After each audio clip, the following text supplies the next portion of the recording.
ideas. It's about making ideas happen. And entrepreneurs are those that makes idea happen. Welcome. Your host for the day is myself, Feba, and my friend Prisha. And today we have one such entrepreneur with us who has her ideas and dreams, and she brought all her ideas together and to form a well established startup, namely Dream a Dozen. That is a store that spreads happiness and love in the form of cupcakes, desserts, and much more. Yes, we have the founder and CEO herself, also an ex Christite, Megna Jain. Ma'am, we are so glad to have you. Thank you. Thank you for having me, guys. This looks very cute what you have put together. So, shall we start with the questions?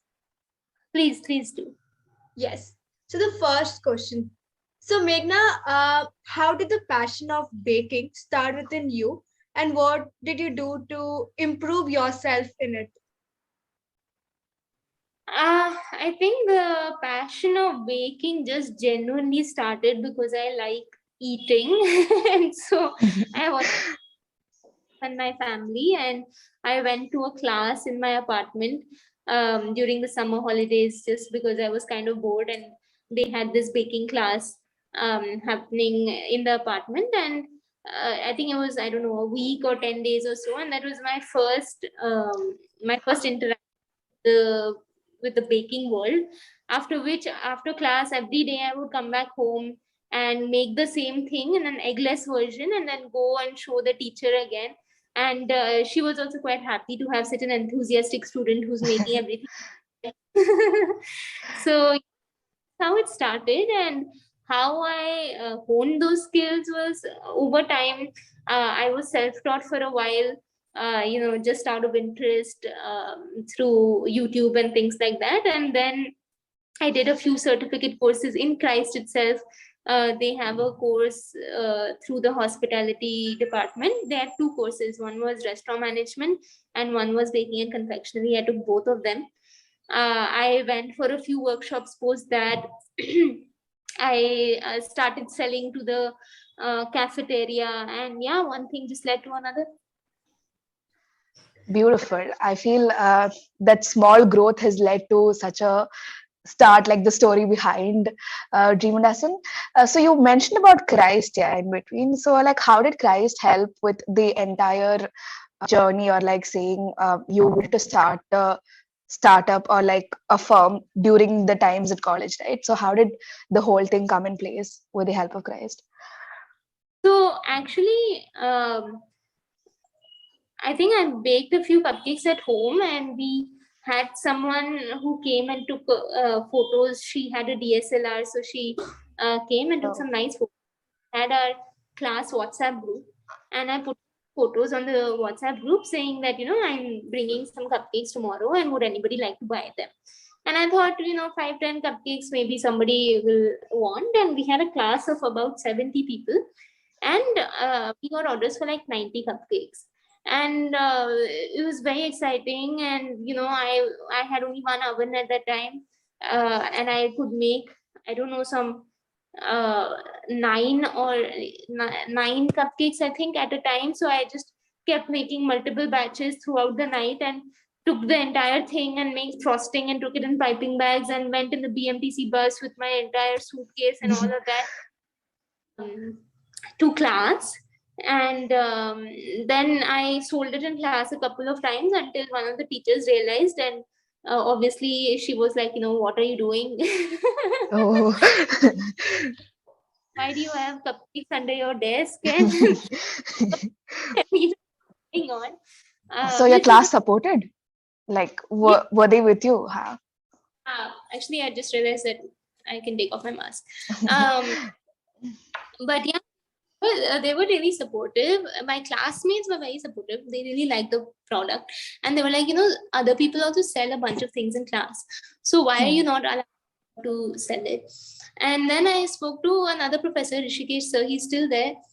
He Yeah. connected to the cafeteria, still like very encouraging towards entrepreneurs, and he keeps in touch with everyone. And yeah, so he's amazing, and he connected me to one of the stalls over there, and I started then supplying to the cafeteria, and then my friends and classmates could buy directly. So that was a much better arrangement. Then Anusha ma'am, who is also still there, really encouraged me and pushed me towards going to B plan competitions. She was like, why sign up? Why don't you go? And once we signed up for something, we got selected. But I was very reluctant to go. And she was like, no, you have to go. Like, you got selected, and I'll take care of the attendance or whatever, but just go. And because of that push, that I was like, fine. Because I was not a very competitive person. I don't really enjoy going in competitions and things. And so I was like, whatever, it's not like I'm going to win anyway. And yeah, that's how it started. Really nice. I mean, the support you got like really pushed you forward. So that's really nice. Yeah. So, before establishing a Dream a Dozen as a company, you had to go through like a lot of planning and like hiring and all of that small things that not much of us will think of when we start like a dream. So, like, how did you know, the process take place, and was it like overwhelming, and how did it go through by? Like funding, choosing a supplier, there would be so many things. Yeah, there are so many things even now on a daily basis, any process that you said. I read somewhere in a book that when you're a small company and when you're growing a company, any process that you said becomes irrelevant every time your team grows 3x, which means that even if you're one person and you became three people, then the process is irrelevant. When you go from 3 to 9, then the process, same thing, 9 to 27. So over time, because of the multiplier effect, the time duration becomes longer. So when you have 300 people to 900 people, then you will have some process that will last you between 300 to 900. But then again, you will need to change. So it's a constantly evolving thing. It's not something that only was figured out when I started, and now I don't have those problems. Before, my problems were here hiring maybe like our first chef, or finding a supplier who would give it at a bulk rate, and he would actually, obviously, because every girl who came to the baking shop was basically a home baker who would not buy in volume. And only when the shopkeeper saw that I was in the market from where his supplier was giving it to him, I was buying it directly from his supplier instead of actually buying it from the shopkeeper, he realized the kind of volumes that we are buying. And then he started directly coming to us, and his attitude completely changed, because suddenly he was like, this is a buyer who can actually spend money with us. So that was one of the ways that we established a relationship with the first vendor. Even today, they are our vendors, and then businesses, both everybody, customers give the business more sales, and then we give our vendors more sales. So it's a cycle that way. So yeah, that, I think processes just continuously change, and I don't think there's a definite or single answer for that. True. I mean, to keep up with the dynamic world, by also keeping up with the customer needs, customization, I'm sure there's so many things that you have to keep planning. Like every day you have to keep planning. There's no specific plan. Like every day there's something new. Yeah. Okay, so the next question. So management is the backbone of any business. So how does the management side of Dreamer doesn't look like? Like, can we have a picture about like how does the management look like? So I'm the only founder. I'm a solo founder, and we are completely bootstrapped. So there are no investors or anything.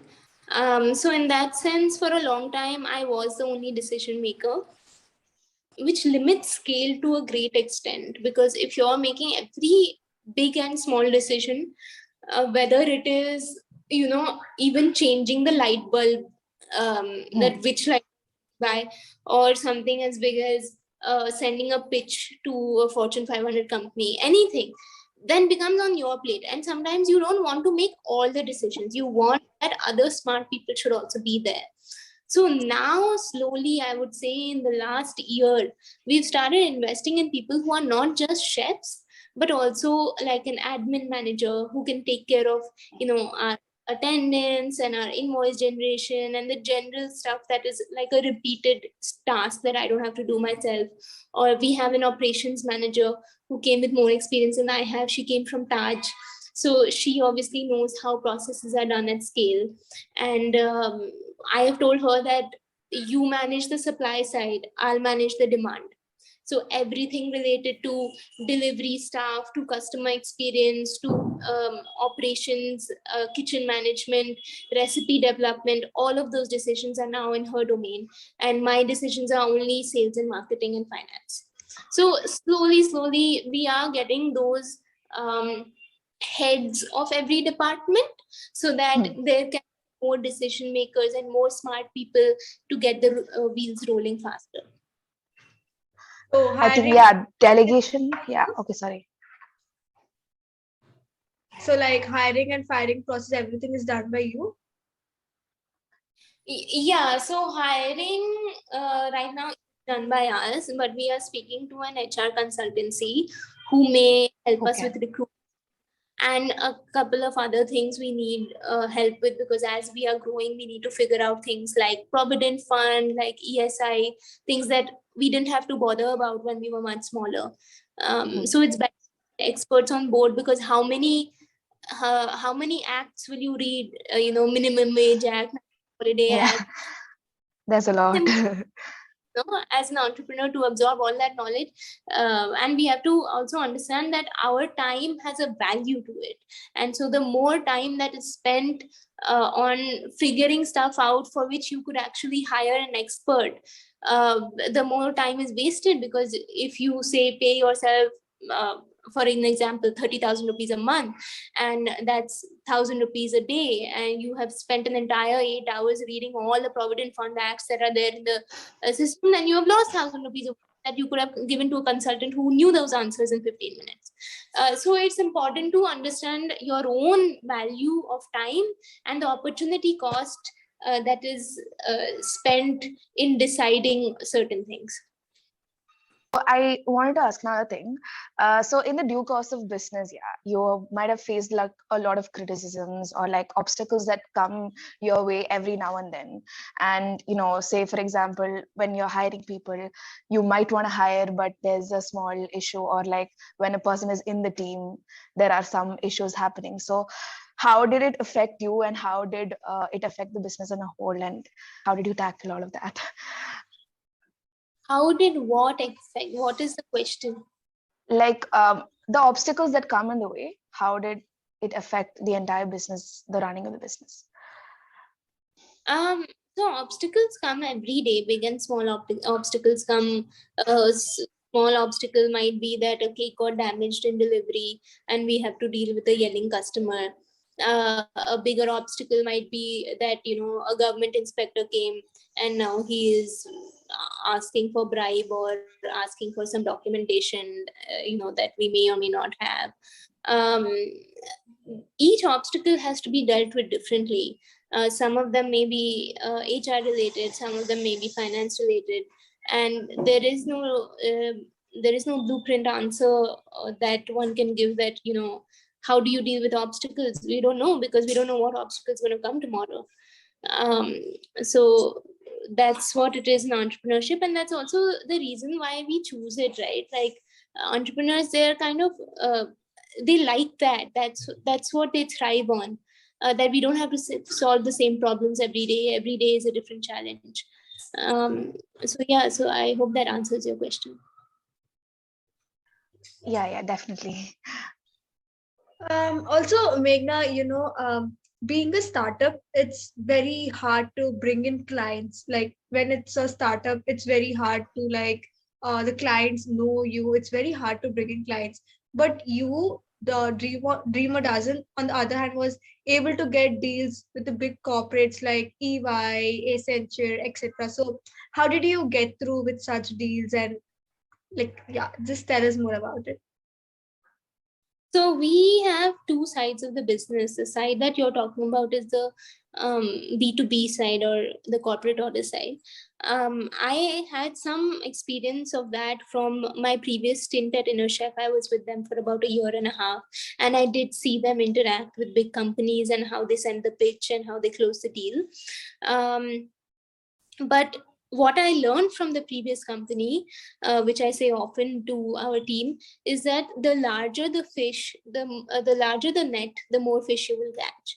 Which means that if I have to send 1,000 requests on LinkedIn, then that's what I have to do, and maybe only two people will answer, or two people will actually buy from us. But those two people will be so big, or their order might be so big that it'll cover up for the time that I spent in reaching out to 1,000 people. And especially in corporate sales, one must have really, really thick skin. A lot of times, people don't reach out to someone, whether in sales or in any other part of life, because of the fear of rejection. But it's important to get over that, and I think sales teaches you that more than anything else. There's nothing like calling someone and them putting the phone down on you, and you still having the courage to call the next number. Okay, I mean, that actually takes a lot of courage and like a lot of consistency also, I believe, to like keep pushing through and keep going through the journey and asking them, are you ready for the order or stuff like that. Yeah, so I mean, the big journey that Dream a Dozen has come through around 5 years from 2018. Yeah, so in the coming, say, 5 to 10 years down the line, how do you see the future of Dream a Dozen, like the innovation aspect and everything like that? So we have two parts of the business. One is celebrations, and one is gifting. We want to grow both. Gifting is already across India, but it's only for B2B, for the corporate side. But we also want to get into gifting for the B2C side, where people can actually just go onto our site and send those gift hampers to anybody across the country. So that's one side we want to grow. And then the celebration side is something that's more dependent on operations, in the sense that we can't ship it from one center, which means that we will expand to more centers in different cities across India, and hopefully cover a larger geography by doing that. So that's the plan. Now, I don't have a definite answer for you in terms of, oh my God, we're going to open 80 kitchens and do, but we're definitely going to work as hard as possible to make it happen. I feel like down 10 years, Dream a Dozen will file for an IPO for sure. Well, but तुम्हारे मुंह में घी शक्कर. So you deliver all across India? Yes, we do. For our corporates, we do, not for individuals yet. Yeah, because it's very hard for something like a cake to deliver it all across India. I mean, from one place that is Bangalore to, like, example, if it's West. Yeah, that's why I said that we have two segments, and in the gifting segment we only send things that are longer shelf life, and the packaging is more sturdy, dry things that don't have cream. So it has to be practical also. You can't really ship a cake. So can you share a moment, like heart-touching experience with any client or anything, like 5 years, any heart-touching experience? I had a couple. I've said them so many times, but I don't know if you've already read about it, because I saw that in the little pamphlet thing that you had. You've covered a lot of things already. But there was early on, we had a client who was ordering for his sister, and it was a very last minute order, and I was baking alone from home that day. So I didn't want to take that order, but he kind of convinced me, and he was like, it's a very simple design. Can you just check? So when I saw it, I realized that it's a cake that was for someone who was recovering from cancer, and it was to celebrate her last chemotherapy session, which I thought was a very significant and pivotal moment for us to understand the meaning of why we're doing what we're doing. Because it's not just about making a cake for someone's birthday. We're actually celebrating the fact that there is life and that we can all be together during times like this, or any sort of milestone. So that was very special. We had another customer who ordered for his wife, and they were celebrating their anniversary, and he was like 85 years old. And it was a really sweet cake. He wanted a heart-shaped cake, and he wanted "I love you" written on it, and it was just a really, How really. sweet. We have stories like that every day where people are proposing and they're doing all kinds of things with our cakes, and it's really lovely. It I mean, just yeah, it fills the seems to be heart. great. Yeah, yeah. To be part of someone's journey and like their special moments, I feel that's great to like hear from them also. Another thing, for entrepreneurs that come up in the days, for the young minds, do you have some tips that you want to share? Um, Yeah. yeah, sorry.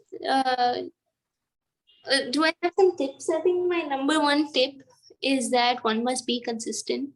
One has to keep showing up in whatever. Doesn't matter whether it's entrepreneurship, doesn't matter whether it's sports, or they want to lose weight or build a body, or I don't know, be a poet, or whatever you want to do.